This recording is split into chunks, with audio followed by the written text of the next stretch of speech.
안녕하세요.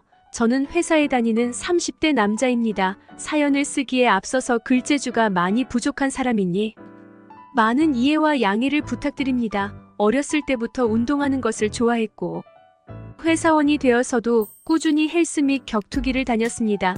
딱히 술이나 담배를 즐기지 않고 운동하는 것이 유일한 취미이자 스트레스 푸는 방법이었습니다. 그렇게 운동을 하다 보니 저와 비슷한 성향의 사람들을 알게 되었고 그 사람들과 같이 헬스장을 창업하게 되었습니다. 물론 저는 회사를 다니고 있다 보니 퇴근하고 와서 일을 하다가 여유 시간에 재운동을 하였습니다. 그날도 퇴근하고 헬스장에 왔는데 손님 할 일도 없어서 제 개인 행동을 하고 있었습니다. 20대 후반의 키는 165 정도의 청순한 얼굴과 위풍당당한 가슴을 가진 여성분이 회원 등록을 하려 왔습니다. 안내 및 상담을 하고 인바디도 측정해 주었습니다. 이야기하는 내내 다소 내성적이고 조용한 성격을 가지신 분이라는 알게 되었고 최대한 부담되지 않게 조심스럽게 여성분에게 정중하게 했어요. 그날 이후로 약 1년 동안 제가 헬스장에 있는 시간에 맞추어서 오셨고 처음에는 운동기구 사용법 및 각종 헬스 보조제들도 알려드리는 정도였지만 어느 정도 시간이 지난 후에는 개인적인 이야기를 나눌 만큼 친해졌습니다. 가끔씩 마감 시간까지 있으면서 청소도 도와주었습니다. 그날도 같이 헬스장 마감을 하고 나왔습니다. 마감을 같이 하는 날에는 집 근처까지 태워다 주었는데 그날은 바로 집에 가지 말고 술을 마시자고 하는 것이었습니다. 자주 헬스장 정리 및 마감을 도와주는데 술 한번 사줘도 되지 않냐면서 이야기를 하길래 근처 술집으로 갔습니다. 제가 원래 술도 약하고 잘 즐기지 않기에 그녀가 원하는 안주와 맥주를 시켜주고 저는 운전을 핑계 삼아 음료수만 먹고 있었습니다. 그런 저를 술 먹고 취해도 안 잡아먹는다면서 자기가 그렇게 무섭냐면서 남자가 무슨 겁이 그렇게 많냐면서 자극을 하길래 오기가 생겨서 같이 술을 마셨습니다. 오기가 생긴다고 주량이 늘어나는 것은 아니라 보니 몇 잔만 마셨는데 얼굴은 혼자 소주 한 박스를 마신 것처럼 빨개지고 식은땀이 나기 시작했습니다. 그러다 결국 정신을 잃었고 눈을 떠보니 그녀와 같이 모텔 침대에 누워 있었습니다. 힘들어하는 저를 보면서 정말 이렇게 술을 못 마실 줄은 몰랐다면서 미안하다면서 이것저것 술 깨는 음료와 약을 주었습니다.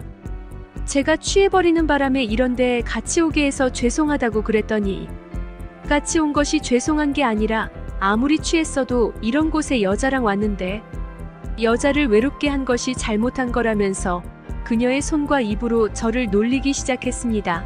아직 술이 덜 깨서 그런지 뜨거운 시간을 가지기 위해서 뜸 들이는 시간이 오래 걸리긴 했지만 지금껏 만났던 어느 여자보다 더 뜨겁고 화끈하게 시간을 보냈습니다.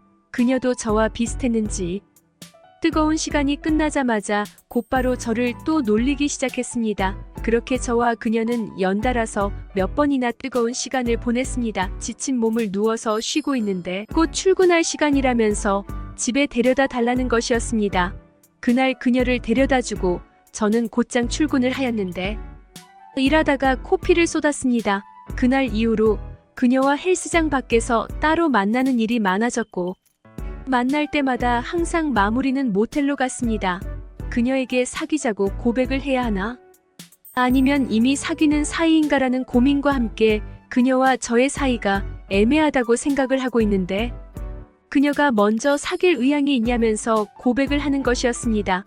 이미 침대에서 보는 시간이 적지 않았고 같이 밥도 먹고 영화도 보고 여행도 다녀온 사이이기에 고백을 거절할 이유가 없었습니다. 그날도 같이 헬스장 마감을 하고 퇴근을 하는데 숙박비도 아깝고 늦은 시간이라 열린 식당도 거의 없다면서 밖에서 놀지 말고 그녀의 집으로 가서 놀다 출근하라는 것이었습니다. 지인들과 동업을 차린 헬스장이다 보니 제 집과 차로 30분 이상 가야 됩니다. 그래서 그녀와 늦게까지 놀면 집에 돌아가는 것도 힘들고 다음날 출근까지 부담이 되는 상황이었는데 그녀의 집으로 가서 데이트하자고 하니 저는 너무 좋았습니다. 그녀의 집으로 야식을 배달 주문을 해놓고 설레는 마음으로 들어갔습니다. 아파트 단지 앞까지만 그녀를 여러 번 태워다 주었을 뿐 들어가 보지 못해서 궁금하기도 하고 한 번은 가보고 싶었습니다. 집에 들어가자마자 저는 잘못 들어온 줄 알았습니다. 현관문을 열자마자 정면에 그녀의 결혼 사진이 붙어 있는 것이었습니다. 그녀도 아무렇지도 않다는 듯이 저를 이끌고 집으로 들어갔습니다. 거실 소파에 앉아서 집을 보는데 여기저기에 결혼 사진이 남편과 찍은 사진이 많이 있었습니다. 어떻게 된 거냐고 물었더니 많이 놀랐냐면서 자기는 사실 유부녀라고 하였습니다. 그런데 남편이 배를 타는 직업이다 보니 몇 개월에 한 번씩 집에 온다면서 너무 걱정하지 말라고 하는 것이었습니다. 핸드폰으로 실시간 남편의 위치를 보여주는데 바다 한가운데 있었습니다. 그래도 이러면 안 되는 것 아니냐면서 유부녀인 줄 알았다면 절대 고백을 받아주지도 만나지도 않을 거라면서 제 집으로 돌아가겠다고 하였습니다. 뭐가 그렇게 겁이 나고 문제가 되냐면서 결혼하고 나서 만난 남자가 제가 처음도 아니고 지금까지 여러 남자를 만나면서 남편한테 걸려서 문제된 적도 없다면서 그냥 예전처럼 만나면 된다고 하였습니다. 일전에 그녀와 이야기하면서 제가 결혼에 대한 생각이 없다고 한 적이 있었는데 그 이야기까지 꺼내면서 자기가 유부녀인 것 아무런 문제가 되지 않는다고 하였습니다. 그러면서 그녀 자신이 얼마나 외롭고 몇 개월 만에 만난 남편은 몸이 피곤하다면서 본인만 짧게 즐기고 그녀를 즐겁게 해주지도 않는다며 신세한탄을 하는 것이었습니다. 남편에 대한 불만은 충분히 이해가 되지만 그렇다고 해서 저와 관계가 지속해도 되는 이유라고 생각이 들지 않았습니다.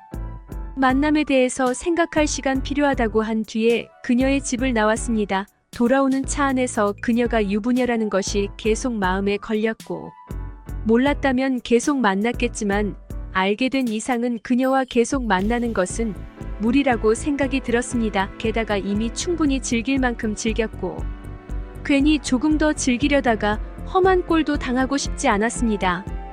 집에 도착해서 그녀에게 이런 제 솔직한 마음을 전달하였습니다. 그녀는 제가 아쉬웠는지 남편이 돌아오려면 3개월 정도 남았는데 그때까지만 만나자고 하였습니다. 그렇게 끝을 약속하고 만나는 3개월 동안 그녀는 매일 만나자면서 제 집으로 왔으며 밤마다 연달아 서너 번씩 힘을 쓰게 만들었습니다. 남편이 온 이후에는 약속한 대로 그녀와의 관계를 정리하고 가끔씩 그녀 생각이 나면서 아쉬운 마음이 들 때도 있지만 좋은 추억이라고 생각하면서 넘기고 있습니다. 부족한 글재주로 쓴 제 이야기를 읽어주셔서 감사합니다. 이렇게 이야기하고 나니 옛 추억도 생각이 나고 속도 후련하고 좋네요. 오늘의 사연은 여기까지입니다. 구독과 좋아요, 알림 설정 부탁드립니다. 긴 글을 읽어주셔서 감사합니다. 구독과 좋아요, 꼭 알림 설정도 꼭꼭 눌러주세요.